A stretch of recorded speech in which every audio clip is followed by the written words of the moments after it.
What's up, Ego Hackers? Welcome to the C.S. Joseph podcast. I'm your host, C.S. Joseph. Today's question is, what is the meaning of life for an INTJ with an SDUF octagram? SDUF being subconscious developed, unconscious focused. It's a good question. I'm loving all the octagram questions. Wish there would be some more of them, for sure. But, you know, octagram is like the big, new, fun thing that we have. So, kind of going to be going at it from here. But the more people learn about the octagram, the more that we can all benefit together as a community. So, and that's why the Acolytes are kind of taking the lead on this and asking questions related to what their subvariant is for their types, etc. And we just did a bunch of SDSF and UDUF INTJ related questions, so let's get an SDUF in there. So before I begin, let's not forget Lane's contribution to our understanding of the octagram with his interpretation of Strauss and Howe theory. Strauss and Howe theory comes from their book known as The Fourth Turning, which is a great book, and I highly recommend everybody within the community actually read that book. It is really good. So, Strauss and Howe theory talks about how there's these 4 generational archetypes. You have the joy generation, then you have the decay generation, and then you have the hope generation, and then you have the despair generation. And in terms of the octagram, SDSF types, subconscious developed, subconscious focused types, they're all about joy. This particular video, we're going to be discussing SDUF, which is all about decay. And then we just did some content on UDSF, which is all about hope. And then we also have UDUF, which is my octagram, which is the octagram related to despair. Okay? So that's the difference.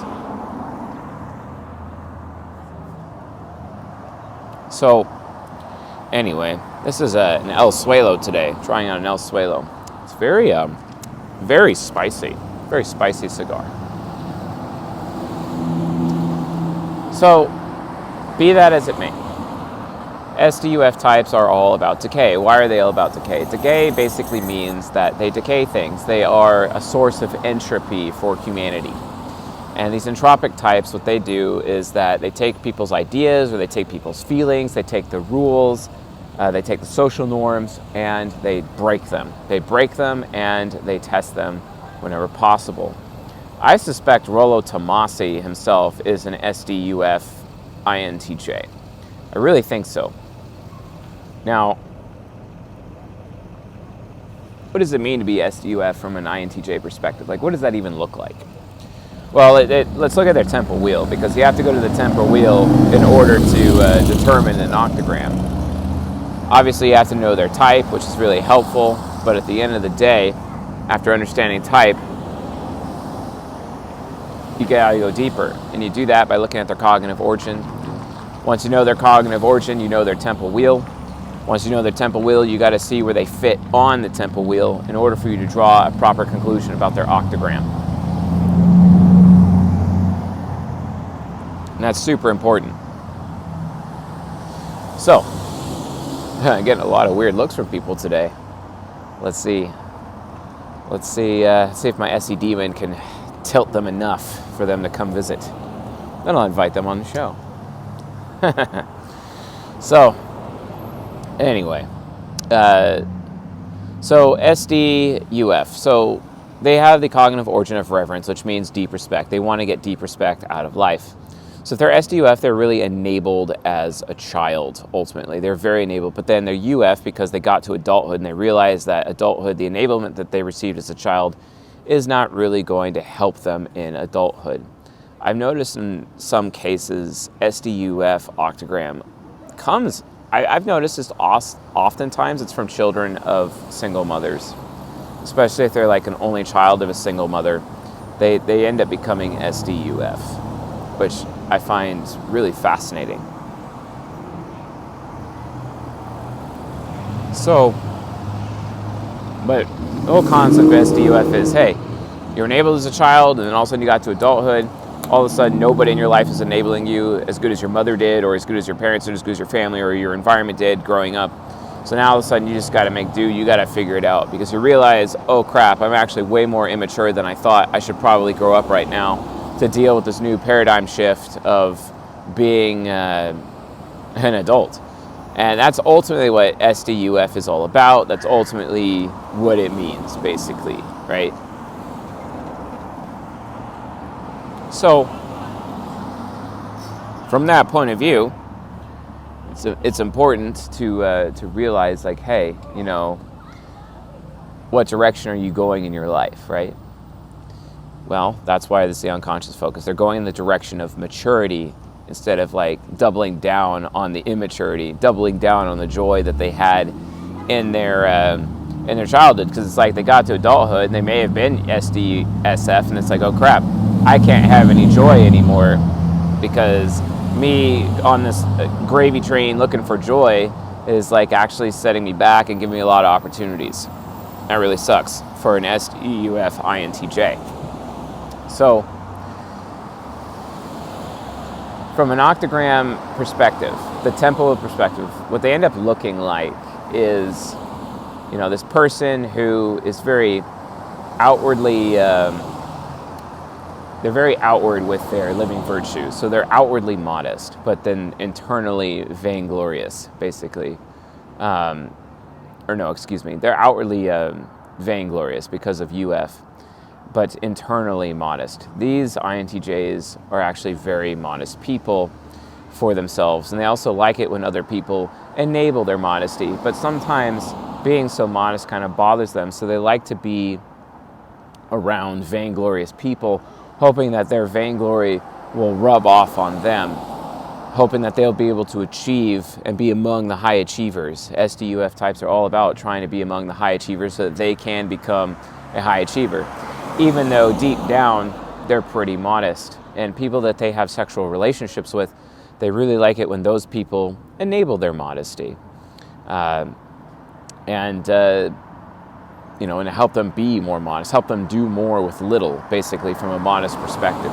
Similar to the lust type, ESTP INFJ temple wheel spoke, known as, not the poles, but the spokes.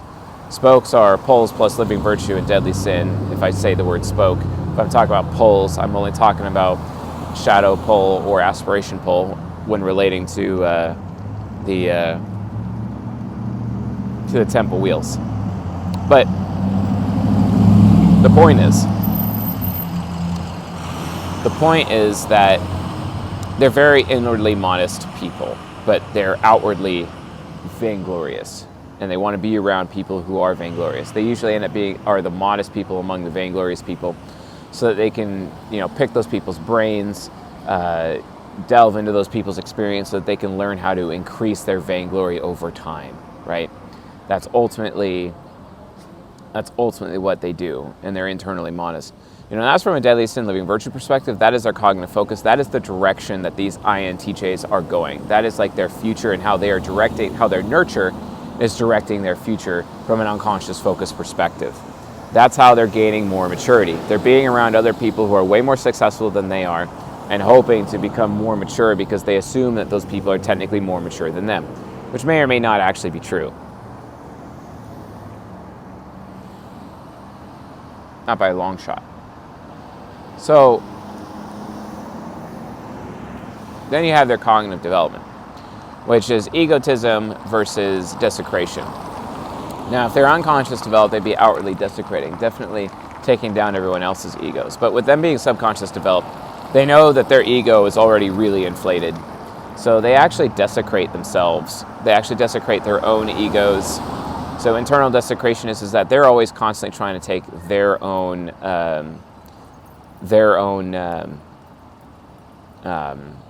ego down a notch, and they actually like it when other people desecrate them. They like it when other people hold them accountable and take down their ego a notch, because then it actually allows them to connect with those people and they actually trust those people. So if you want to get an SDUF INTJ to trust you, take down their ego a few notches. You know, challenge them a bit, and then they'll start to trust you and they'll actually want to keep you around. It'll actually create desire in them towards you. This is one of the ways that you can ego hack an SDUF, especially into getting to a sexual relationship with you. You just slam their ego into the wall a few times and take it down a couple of notches. Now with their egotism, they're very actually outward with their egotism. And they like puffing themselves up, making themselves look good. It's a huge issue. But you could never tell that they're actually inwardly desecrating, that they actually desecrate themselves, that they're taking down their ego down the notch, because outwardly they're constantly puffing themselves up. The thing is, though, is that they really only trust people if you can take them down, or trust you if you could take them down a few notches, or if anyone else could take them down a few notches. And it's only at that point, like, they'll start to trust. Because if people are enabling their own puffing them up, their own ego, well, that means that person is disingenuous, they want something, or they're probably going to take advantage of me. Because they know that they're being fake.